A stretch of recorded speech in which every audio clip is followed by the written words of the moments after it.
Okay, so we've infradigged our way into part 2 of the RANT. Where Big hello to Dicko, wherever you are, Dicko. There he is. I hope you're doing well. Dicko will be back on the Friday show, the Friday preview show. Hello, Dicko. So David Diamond, a good friend of the show, and I noticed there's a I didn't realise about this particular post on Facebook. Great show, guys. This was last Monday's RANT. Re Matty Hill, he still calls the odd trot meeting, works on ABC Radio and Eon Sports. Amazing, isn't it? Like, he had that much stature. Like, he was the Sydney caller when Ian Craig gave it up. Yeah. And then David goes on, I should mention that Juppy also tweeted that information. And David said, if Al Mandan wins the cup, I'll be able to pay off the national debt. Well, I'll tell you what, I'll be looking for you, David Diamond. Yeah. Well done, David. I didn't even realise you had a good result. Danny Jackson said Kayla Nisbet got too heavy and Jesse Whip got badly injured. That was just a bit of information on the... Oh, where Kayla's gone? Yeah. I'm sure she didn't get that heavy. That would be great to look at. Gorgeous girl. She's pretty. You got to give a tick to pretty. Huh? Yeah? Yeah, okay. Well, it's interesting, isn't it? Okay. Gord and I and Dicko did a Melbourne Cup preview show Melbourne Cup card preview show. And Justin Pereira went, hey, you got a bit snuggy. He said, why not just post back every Sydney-based horse in every race? Gord, you got a comment on that one? Well, I'd suggest you'd be making a profit. And it's about finding winners, I think, mate. And yeah, plenty of Sydney winners down in the Melbourne Carnival, as per usual.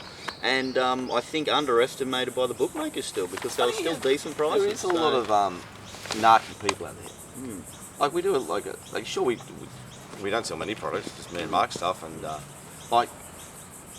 we do a lot of shows for free, trying to educate and entertain, and then you get the odd person. They go, oh, you well, I can want, and let's say you tip a winner, but because it came from Sydney, they have a go at you about it. Paul, have you got any viewpoint on the Sydney success in Melbourne in Spring Carnival? I've never actually looked at it, to be honest. So you must have noticed it, though. The Melbourne Carnival isn't something on your radar. No. Yeah. All right. No, Paul. I mean, other than just watching races and enjoying the spectacle of good horses racing. But it's about choosing the right one as well, because a lot of the time you've got 6 or 7 running around in those races, and there's probably a couple that you're interested in. They tend to really stand up. Yeah, well, you can easily crunch the numbers and sort of come back to you with an answer. Yes, that's right. Well, we'll speak of it. Paul and I are going to do a show afterwards speaking about his ratings to win database, which is the best around. So look out for that show. Gord Nicholas on Saturday. I didn't spot him in the run. What happened? Well, I wanted him to get scratched because there was a problem at the barriers and it didn't look good to me. Right. There was a problem with Nicholas at the barriers, was there? Yeah. Because I saw was Shinning on it. Yeah. He seemed to sit 3 and 4 deep with a cart. It popped out, and I thought he'd got a lap full of top of straight, and bang, one stride, there was nothing there. Something not quite right. Did they back him out? Yeah, backed out and bedded. So yeah. So what's your strategy for dealing with that when horses get backed out? But you got to be straight against them, don't you? We're off straight away. Like, we're back on the fair. Back on the fair, straight away. No question. Doesn't matter because you can get 1,500 out of them at 335, and before they jump, it's 375. It's like first in, best dressed. And then you can take another position. Get your ticket completely out at a small loss. Pay the fine. Yeah, pay the fine. Nothing wrong with paying the fine in life. Yeah, let's go cut your losses. We also mentioned that someone wanting to get Stewie on the show. I think Stewie would... I'll be seeing Stewie tomorrow night. I might mention to him, but I'm sure he couldn't be bothered.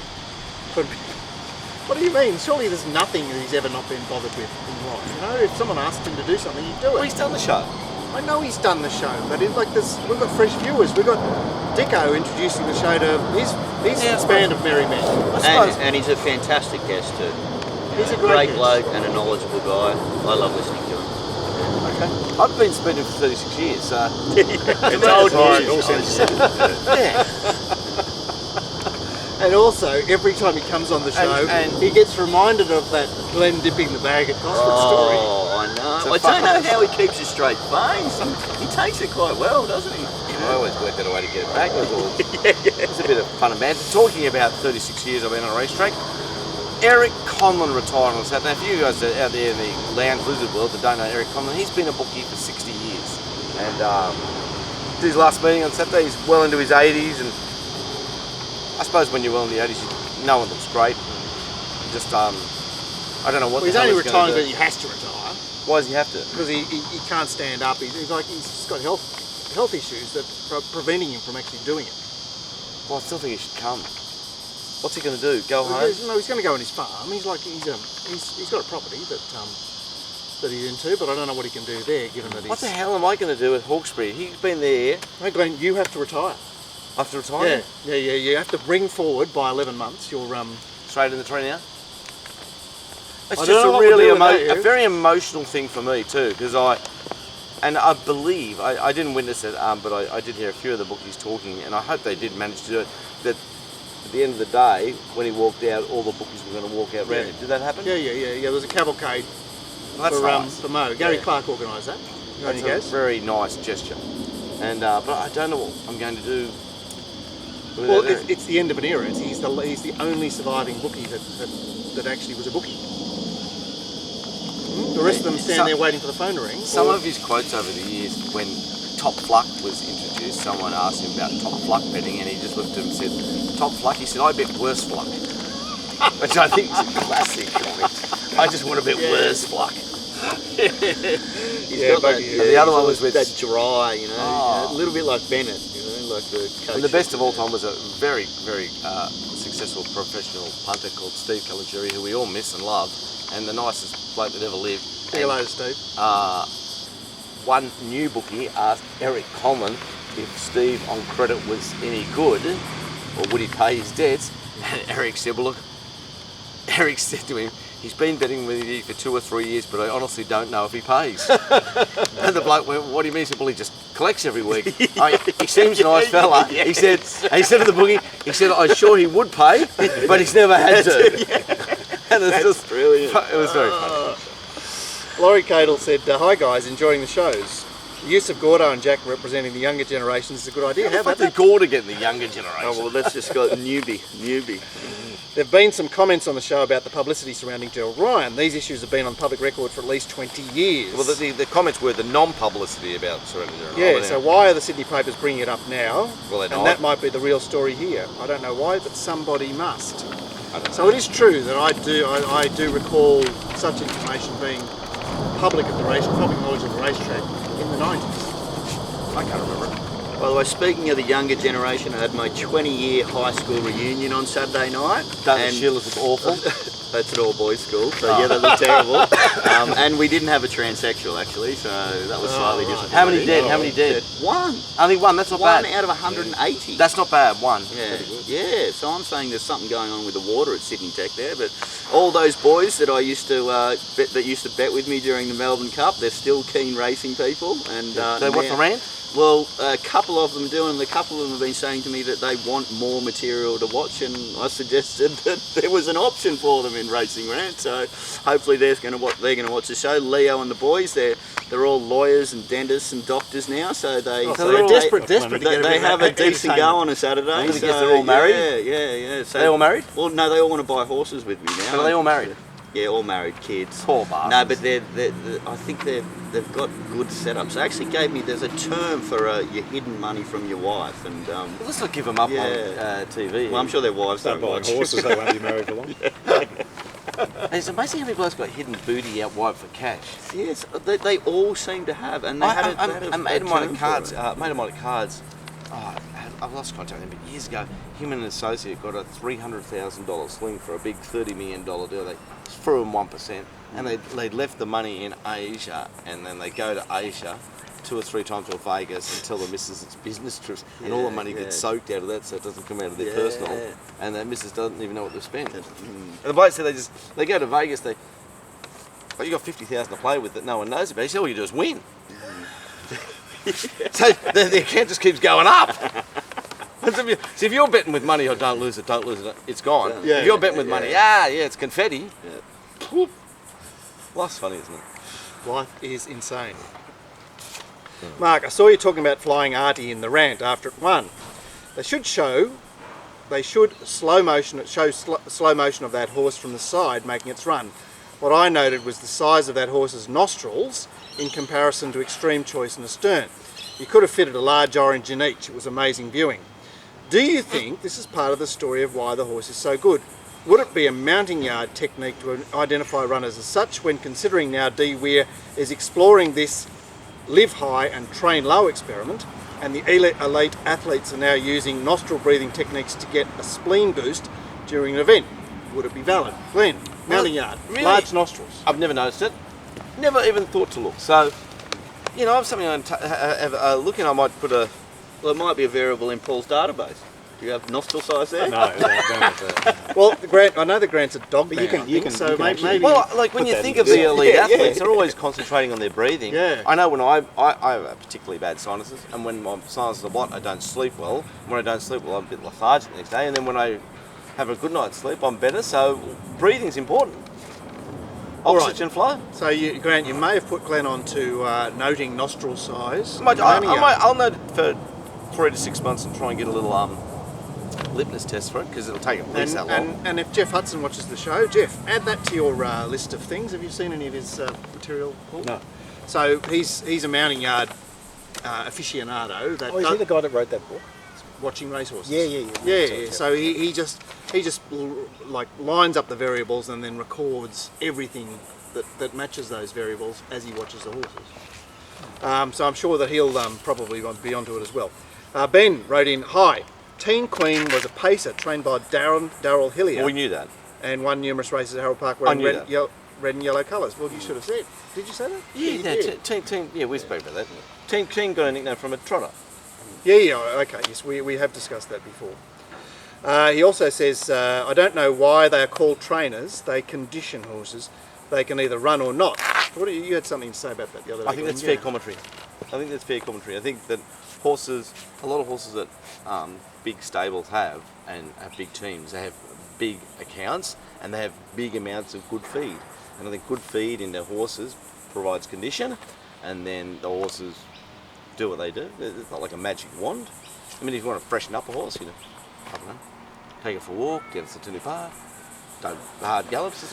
It's not. It's just like I said before. If you're prepared to work a little bit and manage people, become a horse trainer. I don't think you're trying to become Tiger Woods. And I've said that before, and I stand by it. But I think feed's very important, and hay in their stalls, things like that. If you're prepared to put the extra money in, you can in a big stable. Maybe a few battling stables out there, they're struggling to pay their feed bills, and it shows in their horses. That's it's actually money begets money, doesn't it? It's not unusual to work it out. The smaller trainers, the IGA on the corner, the bigger trainers, Woolworths. Just it's, Yeah, but the big trainers are also getting the big trainers $500,000 going to year, macro. and the small trainers are getting the $20,000 one. so if you're getting the $500,000 a year, you can spend the money on feed. You got the big, it's like it's self, whatever that word you use. Perpetuating. Yeah. There it is. Hi guys, a couple of things this week. The ATC increased the admission on Melbourne Cup Day. I think he was talking about the pensioner admission, but apparently it was a 100% increase. This is David Diamond again. Did you notice that, Glenn? I never notice anything when it comes to playing. I would have said it was always $20 on Melbourne Cup Day at Randwick. I tell you what, it is a gross sight, Melbourne Cup Day at Randwick, isn't it? It's just debauchery. What do you mean, girls drunk and yahooing and boys and it is 400 boys coming out of the toilet at the same time. It's a coke cave in there. cocaine. It's a cocaine haven. What Oh, the queue up for the stall is significant on Melbourne Cup Day. Gordo was at home polishing his leather undies. Oh, I was so happy to be in my office. You're missing that on just Saturdays. nice and comfortable. Oh, it's beautiful. I can ring you. No, because I enjoy the social experience. Although I'm standing there doing nothing most of the time, it's Worst thing about Saturday was there was no Sandro Demore, and like Sandro's a massive part of the ring.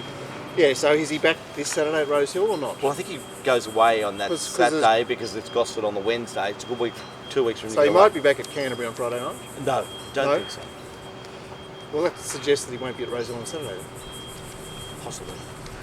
That was David. Jim, here we go. Then there was the stream of tweets and Facebook. We're talking about up you go, the moral. Well, it was a good thing. Hi guys, big thumbs up and high five to Glenn for his moral in predicting the last. Had my back to the wall after loss in Melbourne, then a few wins in Sydney and had a rush of blood and went all in on the last at Canterbury. Probably not a good tactic usually, but sometimes you just get fed up. Anyway, thanks Glenn, well picked and tipped. I came back from staring into the abyss. I know the abyss. I've lived there. Maybe you and I can do a Tab I Love You ad. I'm a big fan, big smile. Bob. Thanks, that Bob, but I can't do any ads. Yeah. But like, you know, you got no one to thank but yourself. Guys, from a $200 punter, thanks for all your insights over the past 5 years. Your pearls and general observations such as 2400 metre best form for a 2400 metre race, a Sketty Spirit, showing pace first up, Suchet. This is an effing moral interdict. That's a pearl, is it? Well, they're morals. Are invaluable to us weekend warriors, and even us battlers can pull 100,000 off the filthy corporates in a week. Gee, it's a lot of money. No, Well done. no, it's only 5,000 if my wife is asking. Another bloke, what's the kid doing? So don't mention the name. Yeah, don't mention that. Well done, congratulations. That's a lot of money in the modern punting way because, look, it's hard to win 100,000 these days than it was 20 years ago. Surely it is. Glenn Harvey was a bit upset when I said, when I used the term netty to refer to Chris Waller. Well, he coined it. So come on, Mark, you're using my Wino Park, but if you use my netty Waller, at least use it in the proper context, which is hashtag green light. But I mean, you know, Chris, he's the enigmatic, highly successful thing that we have to deal with week in, week out, isn't he? Yeah. Chris Waller's a big part of our life. We're not a big part of Chris Waller's life. No. Do you know what I mean? No. Like, he really can change my income or outcome or lifestyle. I don't change his in any way. Paul, have you had a recent look at Chris? Yeah, look, a trainer, we're always happy to back with one of his horses coming. Yeah. Very astute. Yeah, he's been a complete marvel, but also again, horses well fed, condition on them always, But you know, your major staking being in Brisbane, you probably only have to do. You don't have the situation like we have, where 7 of the 8 runners are Waller. Yeah. So yeah. But I think people we get other trainers who have that sort of, you know, dominance, I suppose. As Yeah. well. So There was a time. you just got to assess each horse on its merits. You got to put all that boogeyman out of your head and Yeah, stop exactly. thinking the conspiracy theory. Yeah, just assume every horse is running. Betfair riders, the boogeyman, they're Yeah. all terrible beasts. people aren't are looking for entertainment as well. So I mean, that's where it comes from. Right, I said something about Luke Nolan. Where did Gay find him on?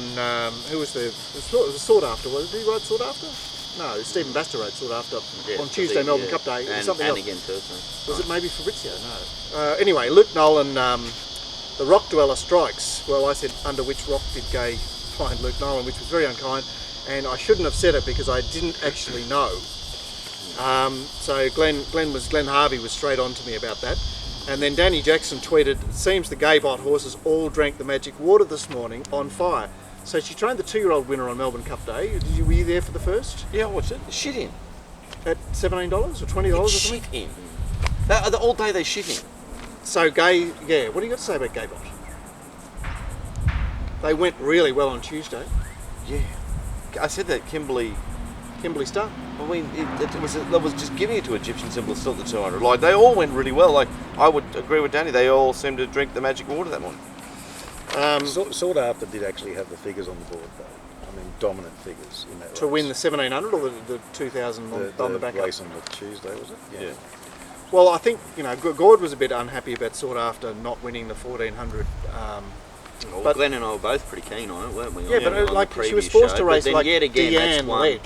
What? Deanne led on Countess Yeah. Maritza, and Sought After, we spoke to her Anonymous that night, was forced into the outside lead position, which is, it's a hard thing. You're being dictated to when you're outside lead. Yeah. You're not comfortable. Yeah, so therefore, then she went down to Melbourne and Melbourne finds the lead. found the lead and just raced away, and then she got forced into OSL again on Saturday and kicked away. It was a massive run. Fantastic run on Saturday. Particularly part of the track she came home in the straight too. Wagering Fiend liked what you said on Friday, Glenn. I can't wait to get there tomorrow.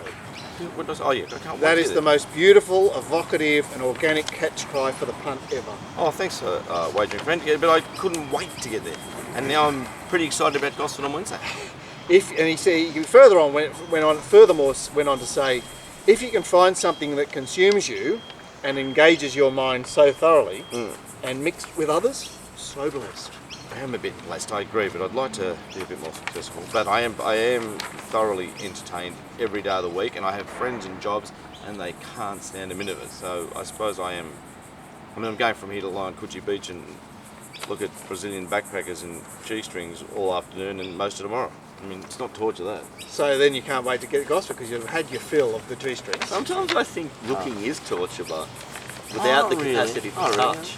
Yeah, it is Can- torture. Yeah. Well, they're all lovely young ladies. Temptation. All right, how do you handle it, Lalo? How do you handle yourself later, Glenn? I'm always all right. Because Glenn was famous on the Putter Show for never ever having a tug. Yeah. and Oh, really? How's still- that going? Yeah, tugless. I'm tugless. Oh, that's just amazing. Isn't Right, it? so- How old were you when you met your first wife? 16. Yeah, 16. Oh, okay. So, So you, sort of kind of straight into it, and then stayed. So you hadn't stayed- had one before 16? a tug? No. Is that abnormal? A wet dream? A couple of, but not tugs. Yeah. He's famous out Glenster. Hats off to Glenster, says the surfing I putter. lived a weird life. This could be you, the surfing putter. Oh, good. The surfing punter who likes surfing and likes punting. Hats off to Glenn, and I thought Gordo's tip in the last round, a bottler, would have challenged with a sit. He's talking about Excelere. And Paul Sebastiani went siren sounds, effing moral.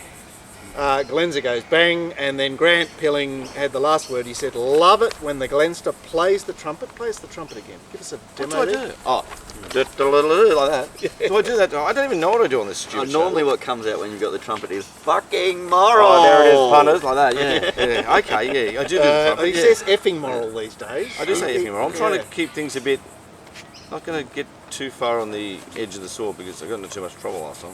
Yeah, well, I think Dicko also mentioned that YouTube. You know, obviously we're all a bit beholden to YouTube, so we've got to keep it on the straight and narrow I a bit. try to keep on the straight and narrow.